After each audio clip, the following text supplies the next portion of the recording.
The Quo-Cast, a Status Quo fan podcast. This is Jamie Dyer welcoming you to another edition of The Quo-Cast. And I'm joined once again by record producer John Eden. Thank you once again for joining us, John. The reason that you're here to talk to me today is because you've just helped to mix and master a live recording of Status Quotes at the Status Quo fan club convention in 2019 of the track Your Smiling Face, which of course was a Quo track from 79 on the Whatever You Want album, which you helped to produce. But how did you get involved with the project? Oh, hi, Jamie. Great to talk to you again, and hi to all the fans out there, Quotes and Quo fans on this occasion, I think.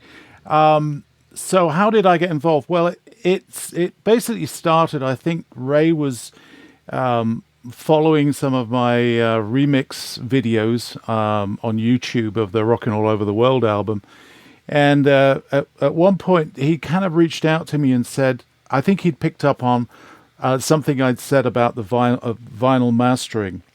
And as they were doing a project, he was considering, or their band Status Quotes were considering actually releasing a vinyl version.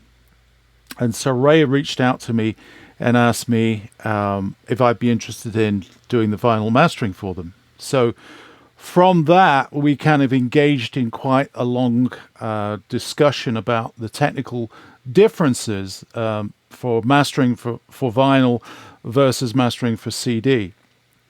And I think it kind of, brought to light the differences and the things that we used to go through when we were mastering on vinyl, and also the lack now of vinyl mastering rooms. And so if we were going to do it, as I was in the US, where would I master it? And then most importantly, how quick could we ship the lacquers back to him, because they need to be processed and kept at a reasonably cool temperature and get to the factory to be processed pretty soon after they've been cut. So that's how it started, was at that discussion over doing a vinyl mastered version of their album. We've had Ray on the podcast previously, and he told us that kind of fell by the wayside because of the current COVID restrictions and stuff. And so they came about the idea of doing a digital single, which is where Your Smiling Face came in. I mean, what are the things, because we know it was a live performance, and Ray told us that there were some kind of inconsistencies because of like noise gates and stuff that they were using. I mean, a live performance must be quite different to produce than a studio performance. Yeah, absolutely. I mean, it's there's a whole different set of things to consider in actually recording a live. But I thought that the guys that did all this did a pretty good job in getting everything across. Initially, Ray had sent me the files that I think they wanted that they'd been used to working with, but I'd asked him to expand on that and give me the more raw version of the files. And then I had a lot more to work with in the palette, really, and so it was a real fun project to do. I mean, what a brilliant band! I mean, he'd sent me some roughs that kind of engaged me in the process, and I was blown away by them. I thought they did an absolute, superb job. The more I delved and the more I looked at the stuff that they'd done, it was just awesome. But I think the most important thing for me about doing this was the spirit of why they were doing and why they'd asked me to do it was really in memory of Richard. And so, I was very taken by that, and of course I wanted to do all I can for them in terms of being able to remix and master for them in a digital format, Yeah, which I can imagine takes a fair amount of time to do, because there's a lot more involved than people might realize in mixing something like that. Well, we went back and forwards, I put an initial mix together, which I'd kind of made more towards the studio end, and I sent that to them to get their input, and they felt that they needed to have it more in a sense of the more audience kind of ambience in it. So we went back and forwards a few times, and I submitted different versions to them, and then we finally came up with one that they all loved, and it's it's an interesting process that we're in now. I mean, of doing everything remotely, and nobody's ever in the same room anymore, but it turned out really well. I'm very proud of the result, and I wish them all the best with it. My goodness, I mean, that is it's a great, if I may say, it's a great job. It really captures the sound that they were going for, and of course you have somewhat of a claim to the original sound that they were aiming for, because you were in the studio with Quo in 1978 recording Your Smiling Face. I mean, do you have any memories of recording that track? Not specifically, Jamie, to be quite honest. I mean, it's an awful long time ago now. So I try to push, whenever I'm going back into this history, I try and retrieve certain key things, from memories of the events, but sometimes it's quite often things that happened outside of the studio, or on one occasion on the journey to the studio for me that come back to mind. And I'll just share this little story for you. And being as Status Quotes, are Dutch, and they'll I think that, and the large amount of their fan base, I think you'll get a chuckle out of this one. But during the course of the album, we'd actually of recording, whatever you want, we had we'd rented some bikes. We were staying in a motel which we'd basically taken over, called the Compass Motel in Utrecht. So we started off going to the studio in a van, and then somebody had the idea, it might have been Bob Young, I can't remember now, about actually renting some push bikes and cycling to the studio in the morning, and then at night we'd have the roadie put all the bikes in the van and bring them back to the hotel, and then we'd come back in the cars or in the buses, So this one morning we set out, and I'm on this bike, and I've got behind me Francis and Richard, and I'm trying to be a bit Jack the Lad on this particular occasion and be ahead of both of them, right? And then so we're going along by this dike, and everything's going well, and then all of a sudden I see I'm heading straight to this intersection of this major highway, right? So I grab my brakes, I go for the handlebars to grab the brakes like you would do on a normal English bike, and they're not there. And so I'm just like, I can't stop. And I go careering over this highway, fall off the bike into another dike. Now, the chances of another vehicle coming down and completely obliterating me at that point was pretty high. But I was just so lucky at that point that there was no other car on the road, and I just went straight across. And of course, there's Francis and Richard pissing himself behind me at the sight of me falling off the bike in the other side and almost going right into this other dike. So it became a kind of, a talking point and a sense of a great humorous point for the rest of the album. And needless to say, it was probably the last time I went on a bike during that particular period in Holland. But, I'll never forget it. And I'll always remember that if I'm on a bike again ever in Holland, that I need to pedal backwards to stop it and not go for the brakes on the handlebars, because there probably won't be any. That must have been quite an experience for you, quite terrifying. Well, it was at the time, but it got a great laugh from all the members of the band. And I think they remembered it for many years after. So it was all part of it at the time. I mean, we had a few experiences out there in Holland. I mean, that was just a small one. I mean, the thunderbolt that struck the outside of the building, and that was, I think I told you about that before. But that was quite devastating and put us out of action for 3 days as well. But I mean, we had a good time there in Holland. It was a perfect setup, renting this motel, and we pretty much took all the rooms there, and it was just a great way of recording, of all being together and having these journeys into the studio every day. Yeah, I mean the sound on Whatever You Want is a good one. A little bit more commercial than previous efforts, but it's an interesting sound, and it's one that I think Status Quo has definitely mastered. I think not only that, but I mean, if you, I don't know if you've got hold of their DVD now that they're just about to release or just released, which is just outstanding. I mean, not only in terms of the songs that I'd recorded or produced,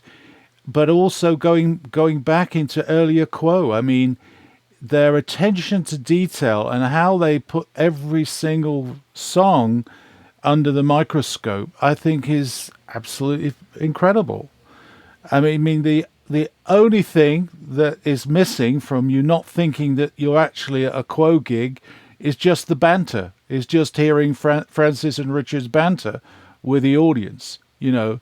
Other than that, on a kind of purely on a performance basis, they've really got the band down.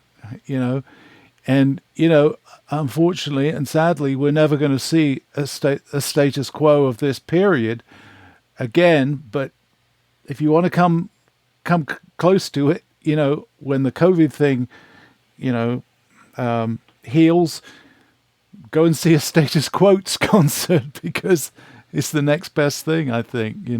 I think it is. I haven't seen them live, and I haven't got the DVD, but I have heard clips from their gigs, including the Minehead gig. And you're right, there's lots of really early stuff on there. There's bits from sort of the mid-70s, mostly with an emphasis on things that they didn't play live. And I don't know whether you have kind of an opinion on why they might not have played some of these songs live, maybe because of the overdub issue. Well, I don't know. Not really. Didn't really have an opportunity or think about talking to Ray about that. I mean, there was some overdubs on things that I did there, like Don't Drive My Car and Hold You Back and Hard Time. But I mean, they've got a pretty widespread history. I mean, the Live at Minehead DVD that was done with Andy Gamble there, who directed it and edited it. I think they did a terrific job, and I hope you get a copy, because I got mine here in the US the other day and sat the whole evening thoroughly entertained and so impressed by their performance, and wished I could have been at Minehead to have witnessed it live. But seeing the DVD is the next best thing, Well, I can tell that you're very enthusiastic about it. And what are you up to aside from Status Quo these days? Well, I've just been working with an old band that I'd actually produced back in the late 80s. A band from Ireland called Silent Running. I don't know whether you recall them or not, but they did a lot of touring. They were opened up on one tour for Simple Minds, and they were signed to Atlantic Records actually in New York. And I'd first met them when they rented my residential studio called Brook House that was up in Suffolk. They did an album there with I purely rented the facility, provided all the accommodation, but they were working on the album that they first did at my studio there, with Rush producer Terry Brown, and they were a great bunch of guys. I got to know them pretty well, and we'd go out to the pub all together sometimes and have a pint at the end of the day. And about a year after they'd put that album, I had a call from Peter Price who was running the A&R department at Atlantic, and he said, would you be interested in doing an album with them? And I said, well, why are they not working with Terry again? And he said, well, they just wanted a change. And he said, I know of your work, and I think it would be great if they went in with you this next round. So I'd done this album, and it was delivered to Atlantic. And unfortunately, it got lost in the U.S.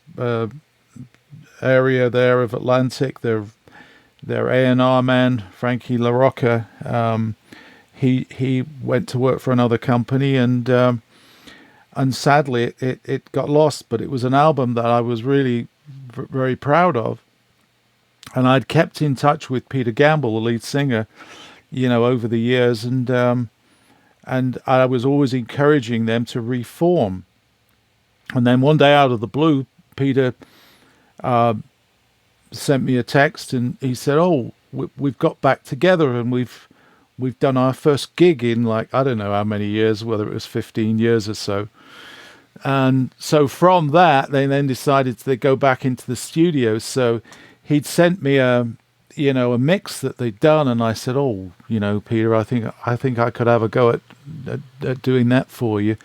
So he sent me the files over, just in the same way that Ray from Status Quo had, and I've had a good few days of mixing that. So that's kind of my latest thing. Whether it'll get released, we have to wait and see in this current climate, So that album that you recorded all that time ago with them is completely lost, even now? Well, it's lost in terms of that people didn't really get to hear about it because it didn't have any promotion. Right.